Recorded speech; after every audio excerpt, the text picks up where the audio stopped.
L'esclave qui n'est pas capable d'assumer sa révolte ne mérite pas que l'on s'apitoie sur son sort. Seule la lutte libère.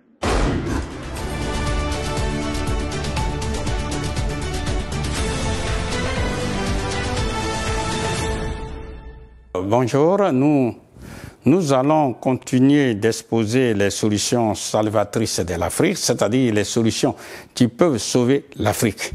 Pour mémoire, nous avons déjà exposé comme première solution la monnaie unique africaine. Laquelle monnaie unique africaine peut se faire rapidement par des décisions politiques des dirigeants africains. Les fameux critères de convergence, nous avons démontré que c'est tout simplement une technique mise au point pour pouvoir retarder l'Afrique. Et nous avons cité le cas de la monnaie américaine qu'on appelle le dollar, donc le dollar américain, le dollar canadien, le yuan chinois, le franc suisse, le rouble russe et même le franc CFA. Tout ça, ça a été fait par des décisions politiques. Et le contre-exemple, c'est que quand on prend la monnaie de la CEDEAO, qu'on appelle l'ECO, eh bien, cette monnaie projetée n'a jamais vu le jour depuis 1983 jusqu'à ce jour, parce qu'ils définissent des critères de convergence qui, au départ, étaient 16 critères de convergence, aujourd'hui 8 critères de convergence, mais ils n'y parviennent pas. C'est pour dire que ce n'est pas avec les fameux critères de convergence socio-économique qu'on crée la monnaie unique. C'est par décision politique. Donc, nous disons, si cette monnaie unique africaine, elle est créée par décision politique, qu'est-ce que nous allons faire avec? Première chose, premier avantage, c'est que nous allons nous affranchir d'abord des dictats du FMI, de la Banque mondiale, et nous allons satisfaire les 14 besoins essentiels de l'Afrique à travers le processus de l'industrialisation. Qu'est-ce que c'est l'industrialisation? L'industrialisation, c'est tout simplement la transformation en produits finis des matières premières agricoles, minières, minérales et énergétiques, qui élimine la pauvreté socio-économique que connaît l'Afrique. Tous les pays du monde dits développés sont obligatoirement et nécessairement industrialisés. Donc ici, si nous avons notre monnaie et que nous procédons à l'industrialisation, ça veut dire quoi? Les besoins essentiels à satisfaire sont manger. Manger veut dire transformer toutes les matières premières agricoles en produits finis pour éliminer la pauvreté. Et cela veut dire que nous allons créer des industries alimentaires. Les industries alimentaires, manger, c'est non seulement les céréales, mais tout ce qui rentre, comme on dit communément, dans la sauce. Donc, que ce soit l'élevage des poulets, des moutons, des bœufs, des crustacés, des poissons, etc. Donc, les industries alimentaires. C'est une décision politique, de telle sorte que, dans un proche avenir, on ne voit plus une seule personne en Afrique mourir de faim, ici et maintenant. Lorsque la faim, ou du moins c'est la famine, c'est-à-dire la faim qui tue les êtres humains, notamment en Afrique, s'est produit, eh bien, de tous les pays africains restent les bras croisés. Ils sont incapables de venir en aide à leurs semblables. Il faut encore attendre des mains extérieures à l'Afrique. Donc, la première des choses à faire dans le monde, avant de faire quoi que ce soit, il faut manger. Donc, il faut des industries alimentaires pour avoir ce qu'on appelle l'autosuffisance alimentaire et la souveraineté alimentaire. Qu'est-ce que c'est l'autosuffisance alimentaire? L'autosuffisance alimentaire, c'est manger ce que l'on veut, quand on veut, en quantité et en qualité. Je reprends. L'autosuffisance alimentaire veut dire manger ce que l'on veut, quand on veut, et ceci en quantité et en qualité. Cela veut dire que la nourriture doit être disponible. Cela veut dire que la nourriture qui doit être disponible, il y a des sirops, tout ça. Et quelle que soit l'intempérie, quelle que soit la socio et la situation climatique, il y a de la nourriture gardée dans des silos. De telle sorte que quand il y a un problème, on enlève et on donne à manger. Bien. Maintenant, la souveraineté, ça veut dire l'Afrique ne doit pas dépendre de l'extérieur. La nourriture doit être en abondance en Afrique. C'est ça, parce que l'arme alimentaire est une réalité aujourd'hui. Donc, ça c'est le premier besoin, c'est manger. Ensuite, deuxième besoin, c'est boire. Tous les médecins sont unanimes pour dire que l'être humain est composé à 75% de l'eau. Donc, donner de l'eau non potable à quelqu'un, c'est l'empoisonner et donc c'est contribuer à sa mort. Il faut donc les industries de l'eau pour donner de l'eau potable à tout le monde et de l'eau courante. Dans un proche avenir, tous ceux qui vivent en Afrique doivent accéder à l'eau. Troisième besoin, c'est s'habiller. S'habiller, parce que quand vous sortez de la maison, vous ne sortez pas nu, il faut s'habiller. Ça veut dire qu'il faut élever les industries de textile, de telle sorte que tout ce qui rentre, c'est-à-dire les balles de coton qui jusque-là prenaient les chemins de l'exil, qui vont à l'extérieur alimenter les autres pays, ça doit être interrompu. Les balles de coton, coton produit par exemple au Mali, au Burkina, je sais pas, au Togo, tout ce coton, ça doit rentrer dans les industries de textile, dans les entreprises industrielles qui sont ouvertes en Afrique. Et il sort les produits finis sous forme de tissus, etc. Et ce sont ces produits finis qu'on peut vendre. Mais ça permet aux Africains de s'habiller sans importer. Quatrième besoin, c'est dormir. Dormir veut dire les industries de l'habitat. Il y a des millions et des millions de personnes en Afrique. Des mains et de la main-d'œuvre pléthorique qui est disponible. Donc, avec une vision claire, on dit on va construire des millions et des millions de logements pour donner un habitat décent à tous ceux qui vivent en Afrique, avec une vision claire pour dire que d'ici 10 ans, au maximum 20 ans, on ne veut plus voir des mal logés.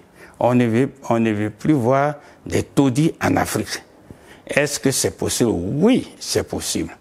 Parce que l'Afrique a de l'espace vital d'une part, et d'autre part, l'Afrique a de la main-d'œuvre pléthorique. Qu'est-ce qu'il faut faire avec cette main-d'œuvre? Il suffit simplement de payer cette main-d'œuvre. Et on sort les logements décents. Les pays avec quoi? Avec notre argent que nous appelons la monnaie unique africaine. On peut le faire. C'est une décision politique. Et je dirais même que c'est une question d'honneur, de dignité et de respect de soi-même. Les dirigeants africains voyagent à travers le monde entier. Ils voient ce qui se passe dans les autres pays dits développés. Ce qu'ils voient à l'extérieur, ils peuvent le faire en Afrique. Donc, le quatrième besoin, c'est dormir. Lorsqu'on est dans la maison, c'est le cinquième besoin, il faut s'éclairer. S'éclairer veut dire mettre de la lumière dans la maison. Eh bien, cette lumière, elle peut être d'origine solaire. Le continent le plus ensoleillé au monde, c'est l'Afrique. Donc, Parmi les 5 énergies renouvelables, on a l'énergie solaire. Ensuite, après l'énergie solaire, nous avons l'énergie hydraulique, c'est-à-dire l'énergie qui sort de l'eau. Troisième énergie, c'est ce qu'on appelle l'énergie géothermique, c'est-à-dire l'énergie qui sort du sous-sol. Et ça, c'est partout, sur tout le continent. Si on développe la géothermie, eh bien, on n'a même pas besoin. Un pays A peut développer l'énergie géothermique sans déranger l'autre pays B.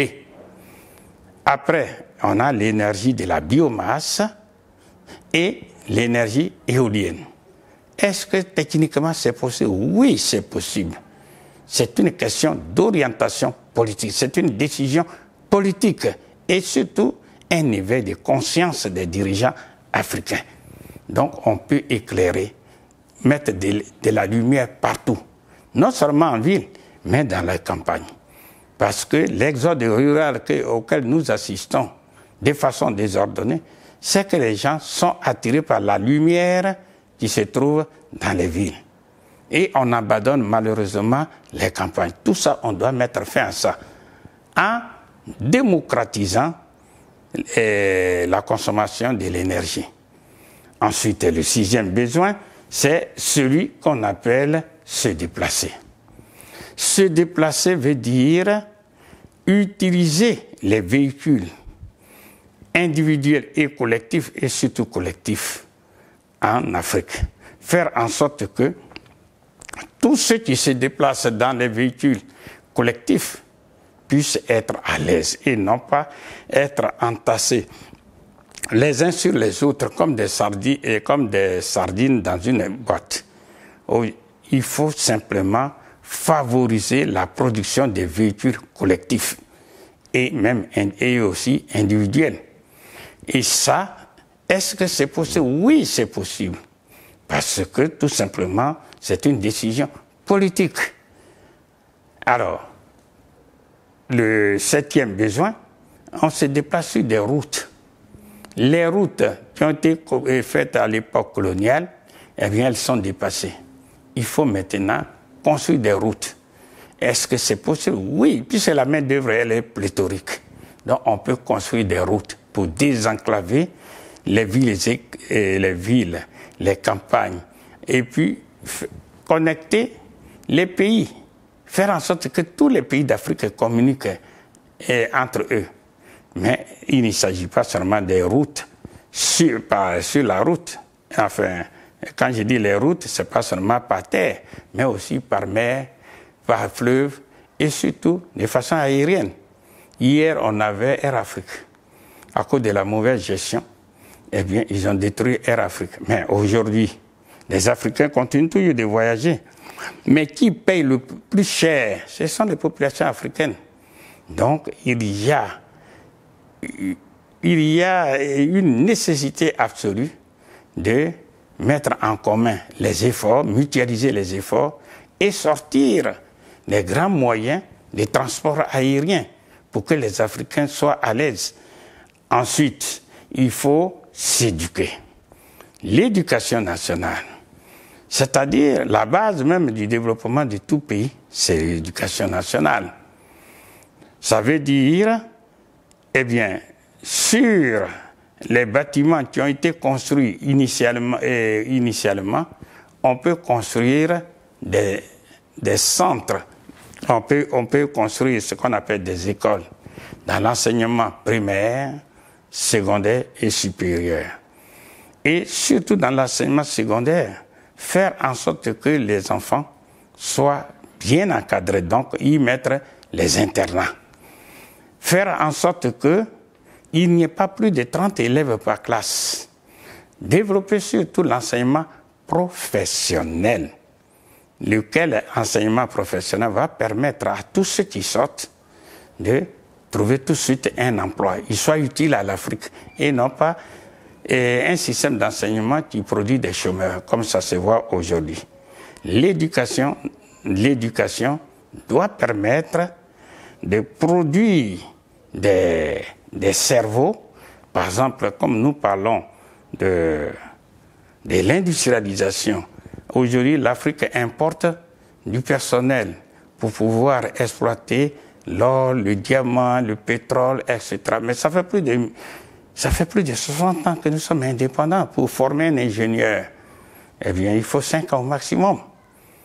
L'éducation nationale doit permettre de produire des ingénieurs, des agronomes, enfin, des géologues, etc., pour que, dans un court terme, eh bien, les Africains soient eux-mêmes capables d'exploiter le sous-sol africain qui est richissime. Bien. Maintenant, après l'éducation, il faut se soigner. Se soigner veut dire produire les centres de soins primaires dans les campagnes, les dispensaires et les hôpitaux dans les villes et affecter le personnel soignant qui a été initialement formé dans les instituts ou bien dans les centres supérieurs. Et se soigner veut dire aussi, ça veut dire aussi mettre sur place la sécurité sociale pour que tout le monde puisse se soigner sans regretter, c'est-à-dire se faire rembourser après. Mais se soigner aussi veut dire, troisième aspect, produire les laboratoires pharmaceutiques pour que les Africains puissent produire eux-mêmes leurs médicaments. Parce que tous les médicaments qu'on voit en Occident ou un peu partout dans le pays, c'est à partir des plantes. Eh bien, toutes ces plantes sont en Afrique. Il faut maintenant se soigner, prendre en charge tout cela. Ensuite, après se soigner, le 10e besoin, c'est se défendre. Se défendre veut dire mettre sur place ce qu'on pourrait appeler la sécurité telle que, eh bien, l'armée, et je crois qu'on verra ça dans l'État fédéral, l'armée puisse véritablement défendre les populations. Parce que si l'Afrique est actuellement dans l'état que nous connaissons, c'est parce que depuis des siècles, depuis plus de 6 siècles, l'Afrique est incapable de se défendre. Donc il faut mettre un accent sur la défense-sécurité. Cette défense-sécurité est un facteur essentiel de paix. Parce que sans la paix, on ne peut rien faire. Hier, c'était une vue de l'esprit, maintenant tout le monde le voit. Et grâce à la paix, eh bien, l'Afrique aura les moyens objectifs pour pouvoir se développer harmonieusement. Ensuite, la défense, et après la défense, sécurité, il y a ce qu'on appelle les nouvelles technologies de l'information et de la communication. Aujourd'hui, eh bien, tout le monde voit l'importance des nouvelles technologies de l'information et de la communication. Nous ne pouvons pas nous passer de ça. Et c'est grâce à ces nouvelles technologies et des cerveaux, de brillants cerveaux existent. Tous ceux qui sont des ingénieurs en informatique un peu partout, eh bien, et qui utilisent mal leur cerveau, c'est parce qu'ils ne sont pas cadrés. Aujourd'hui, avec la cyberattaque, eh bien, c'est une réalité. On peut mettre tout un système administratif en panne à travers la guerre de l'informatique, la cyberattaque. Donc, les nouvelles technologies de l'information et de la communication, on doit financer cela. Mais mieux, et c'est là le 12e besoin, c'est la recherche et le développement. La recherche et le développement, hier, qui déposait le plus de brevets d'invention au monde, c'était les États-Unis d'Amérique. Aujourd'hui, c'est la Chine. La Chine est le pays qui dépose le plus de brevets d'invention. Or, c'est avec l'invention, eh bien, on arrive à s'attaquer à la racine même du sous-développement. Donc, ça, c'est ce que nous appelons le 12e besoin. Le 13e besoin, c'est la culture, financer la culture, le tourisme et les loisirs sains. Quand on développe ça, ça permet de favoriser la décolonisation mentale des élites africaines. Et dans un autre développement, nous verrons dans la solution anthropologique, ce point-là, nous reviendrons sur ce point-là. Et le 14e besoin, c'est financer la zone de libre-échange du continent africain, qui est un vaste marché, aujourd'hui riche de 1,3 milliard de personnes, et demain, dans quelques années, en 2050, ça sera un marché de 2 milliards.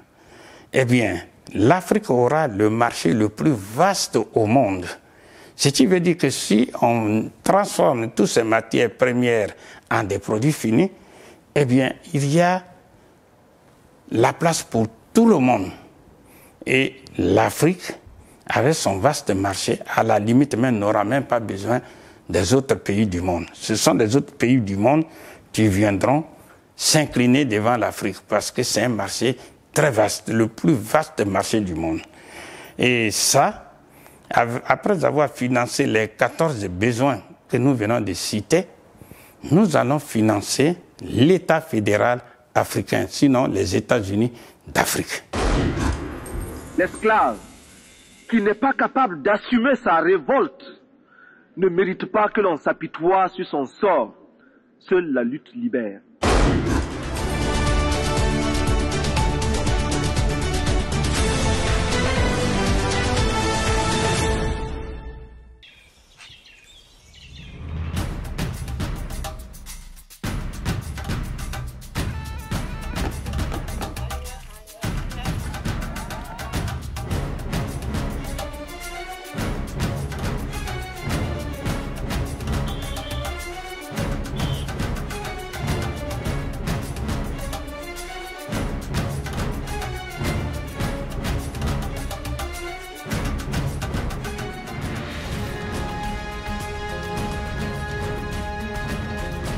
NCA, la nouvelle chaîne africaine.